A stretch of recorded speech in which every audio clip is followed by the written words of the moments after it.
Hello there. If we haven't met yet, my name is Leslie Thornton. I am a Hypnosis for Permanent Weight Loss coach. I am the CEO and founder of Hypnosis for Permanent Weight Loss. I am a registered nurse by trade, and I am an NLP practitioner, trainer, hypnotherapist, timeline therapist, all the rest.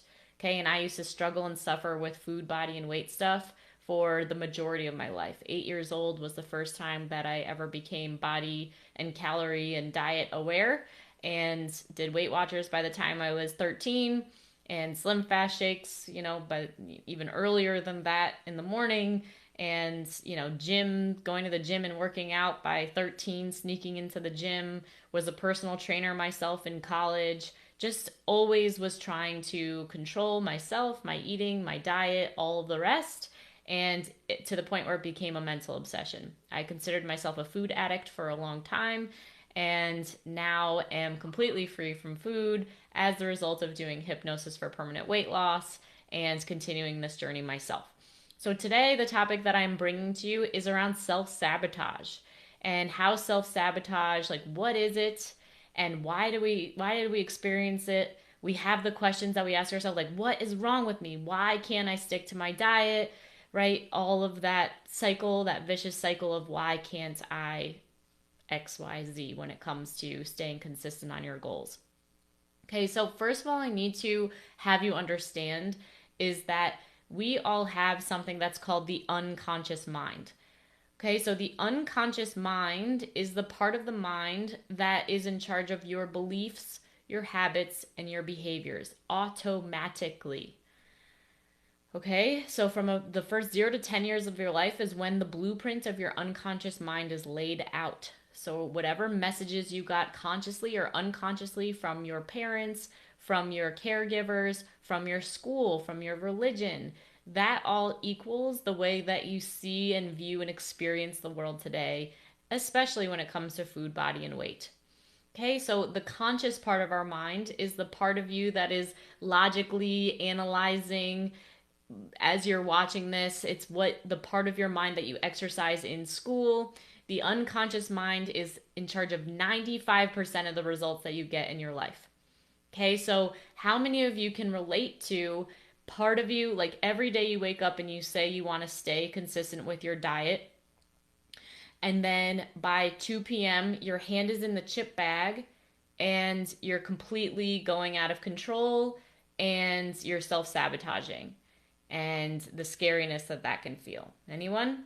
Okay, so that was definitely my story. Every single day I'd wake up, today I'm not gonna snack, I'm not gonna have dessert, I'm just gonna have my 3 square meals, and I'm gonna be so happy by the end of the day. And then by 2 p.m., someone would offer me something, I'd be eating it, my hand was in the chip bag, and I'd be terrified.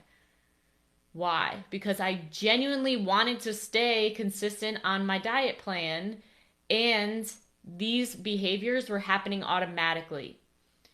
All right. And this made me feel like I was an addict. I can't control myself. What is wrong with me? I'm a failure.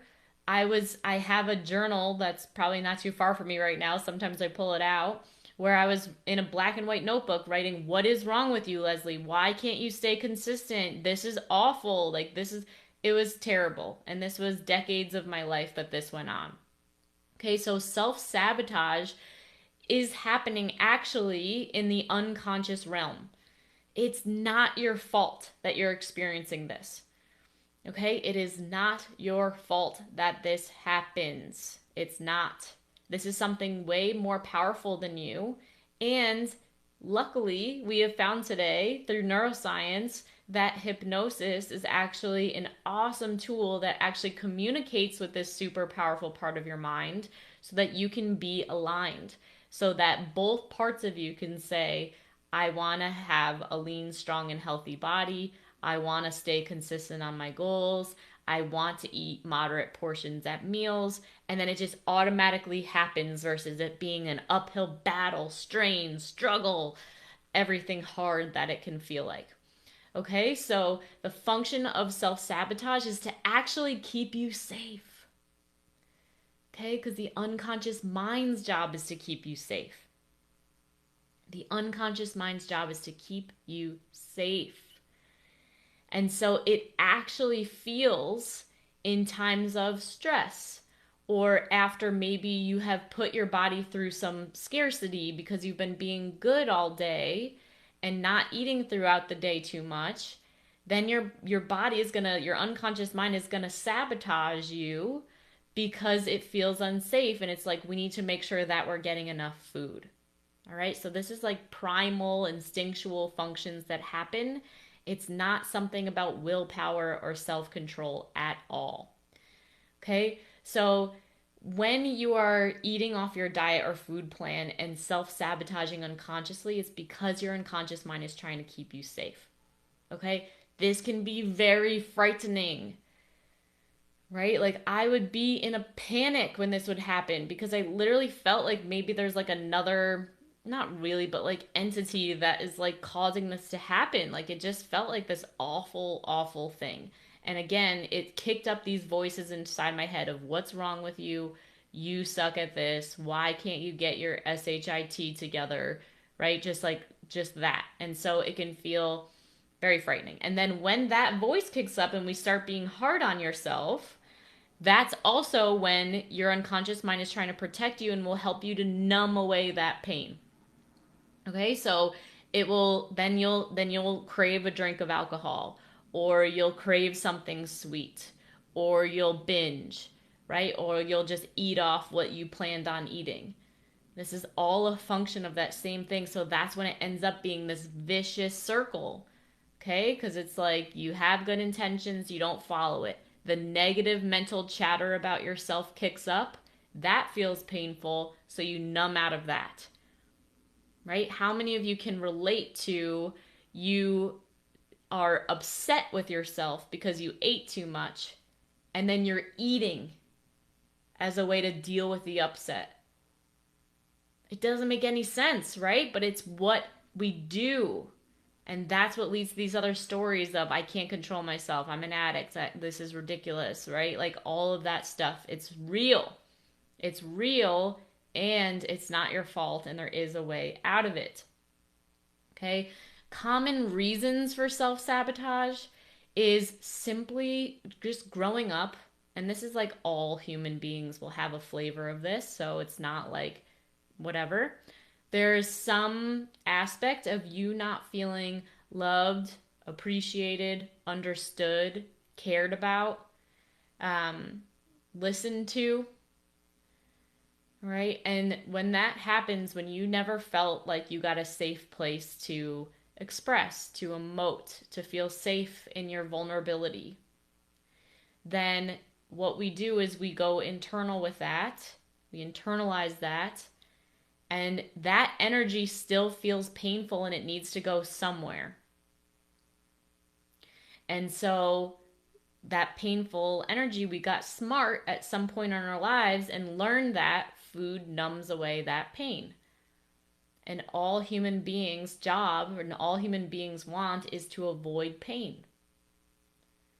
And so we did the easiest and fastest thing to get out of that pain. So innocent.